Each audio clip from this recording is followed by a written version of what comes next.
température, on va les faire évoluer encore pour ne pas créer les nerfs en fait dans la base. Quand tu lances, moi je filme mieux. Attends d'abord. Tu filmes mieux. Toi tu es mon amateur. Toi déjà tu inclines ta caméra, ça va sortir une vidéo qui n'est pas normale. Je suis un peu plus dur. Donc on va résumer. Donc tu ouvres comme ça, un cubiténaire d'1 mètre cube, tu mets jusqu'à 800 à levain. Non, au départ quand ils arrivent, Ouais. on peut en mettre 5000 à levain de 5 grammes. 5000 à levain de 5 grammes Oui, dans un cubiténaire d'1 mètre cube. 1 mètre cube. Ouais. Maintenant, progressivement, puisque ces cubiténaires nous servent de bacs de prégrossissement. Ouais. Donc quand ils atteignent déjà 15-20 grammes, on commence au calibrage. Les meilleurs sont répartis dans les grands bacs. Et maintenant, ceux qui ne parviennent pas à bien évoluer, on les maintient ici pour rattraper la croissance en fait. Pour D'accord. éviter de créer les nains dans la bande. D'accord. Donc, et c'est à peu près à quel... Ceux qui sont sortis ici, c'est à partir de combien? De 100 grammes ou moins? Non, on les enlève ici à 20-30 grammes déjà. 20-30 grammes. Oui, pour les envoyer dans les grands bacs de positionnement uniquement. Là-bas, ils suivent une évolution normale avec l'aliment et tout. On commence à être beaucoup plus strict. Ici, bon, on nourrit de façon à ce qu'ils prennent plus de poids, Mhm. de façon rapide, Voilà. avec une bonne température.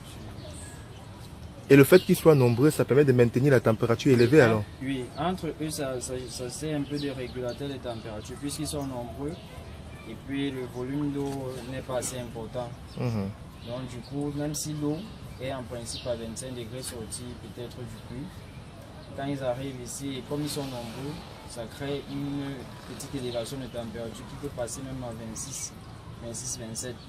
D'accord. Et puis maintenant, ils évoluent normalement. Alors que si on met directement dans le bac est grand, Ouais. le volume d'eau sera important et puis la température de l'eau va rester un peu basse. D'accord. Ce ne serait pas important pour eux. D'accord. D'accord.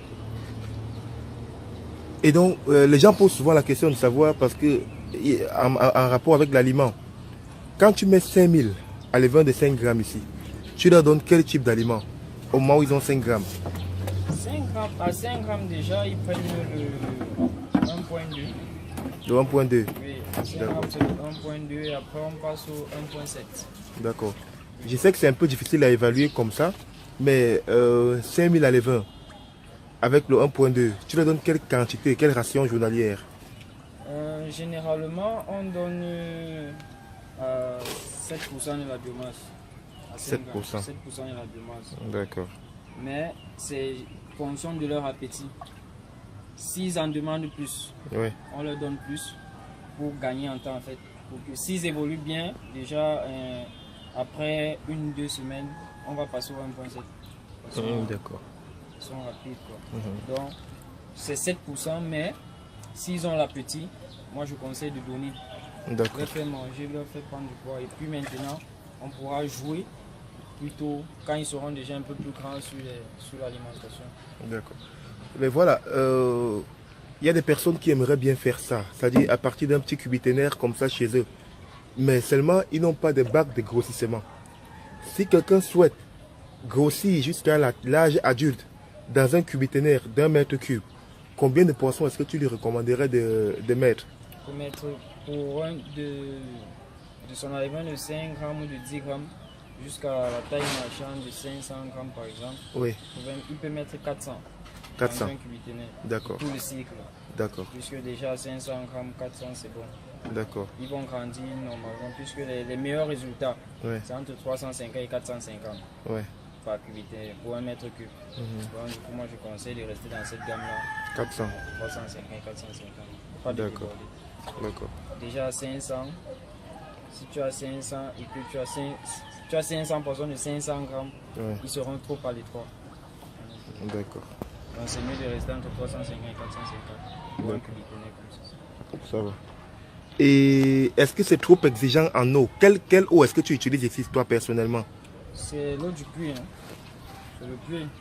C'est pas un forage. Il n'y a pas de forage. C'est un puits.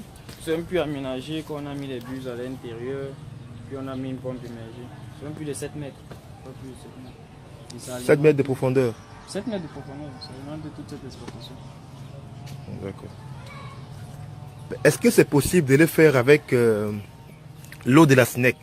Il y en a qui aimeraient bien le faire avec, mais ils n'ont chez eux que l'eau de la SNEC. Est-ce qu'ils peuvent le faire avec ça? Oui, les premières expériences que nous on a menées, c'était avec l'eau de la SNEC. C'était avec l'eau de la SNEC pour l'élevage en Kubitene, à Bonabéry, c'est avec l'eau de la SNEC. Donc l'eau de la SNEC, en fait, contrairement à ce que les gens pensent, n'a pas vraiment un effet néfaste sur la croissance du poisson. Non. Et le chlore alors? Parce qu'il dit, il est souvent conseillé de déposer pour que le chlore s'évapore avant de mettre. C'est vrai, on disait qu'il fallait laisser pour que le chlore s'évapore, mais à la longue, on a compris que, bref, avec les expériences qu'on a eu à mener, même en élevant directement, avec l'eau qui vient du robinet sans laisser déchlorer et tout, il n'y a pas de problème. Donc à la fin, on obtient toujours les mêmes résultats que celui qui élève avec de l'eau du forage ou bien avec de l'eau du puits, quoi. Donc, ce sont les mêmes résultats. Le tout, c'est juste la gestion de l'eau et la gestion de l'aliment. C'est ça qui entraîne de bons résultats. Si le suivi est bon, ça va. D'accord. Et quand tu dis gestion de l'eau, excuse-moi, autant pour moi. Et lorsqu'on parle de l'amateur, celui-là qui ne s'y connaît pas, alors comment tu vas lui conseiller de gérer l'eau? Parce que tout à l'heure, on lui a dit qu'il pouvait mettre ça 400 sujets dans un cubiténaire pour expérimenter. Alors, quel conseil tu lui donnes pour gérer son eau? Est-ce qu'il faut qu'il change de l'eau tous les jours avec 400 sujets ou bien il peut maintenir 2 ou 3 jours? Bon, généralement, avec 400 sujets, pour un départ, ça veut dire si ces alevins arrivent à 10 grammes par exemple, pour un départ, il pourra les laisser 2-3 jours sans renouveler l'eau puisque c'est dans 1 mètre cube et puis les sujets seront de petite taille. Mais plus il va évoluer, plus lui-même il va remarquer la pollution dans le milieu. Puisque quand ils vont commencer sérieusement à manger à partir de 50-60 grammes, ils vont commencer à beaucoup consommer de l'aliment, ils vont faire beaucoup de déchets dans l'eau. Et maintenant, c'est à partir de ce moment-là qu'on pourra lui dire peut-être de changer l'eau tous les matins ou tous les 2 jours. D'accord. Et puis évolutivement, quand les poissons auront déjà 250 grammes, là, ça sera changement strict tous les jours. Puisqu'ils vont consommer beaucoup, faire beaucoup de déchets. Il va falloir un renouvellement continu. D'accord. Donc, peux-tu donc me confirmer que quelqu'un qui n'a pas fait de formation en aquaculture peut commencer son élevage immédiatement à partir des conseils d'Agrobio Solutions? Oui, directement. Même il y a plein de personnes chez qui on a installé ces petits kits de 1 mètre cube de cubiténaire. Donc, il installe son cubiténaire, il démarre son élevage. Même les gens qui veulent investir et qui veulent tester l'élevage du poisson, c'est d'abord les cubiténaires qu'on les conseille puisque c'est à bas prix. Un cubiténaire, c'est autour de 70 000, 60-70 000. Avec la petite tuyauterie, il peut se retrouver dans les 80 000. On lui installe un truc pareil, on lui donne ses alevins, il fait son suivi normal. Pas besoin d'aller faire une formation pour faire un élevage en cubiténaire. D'accord.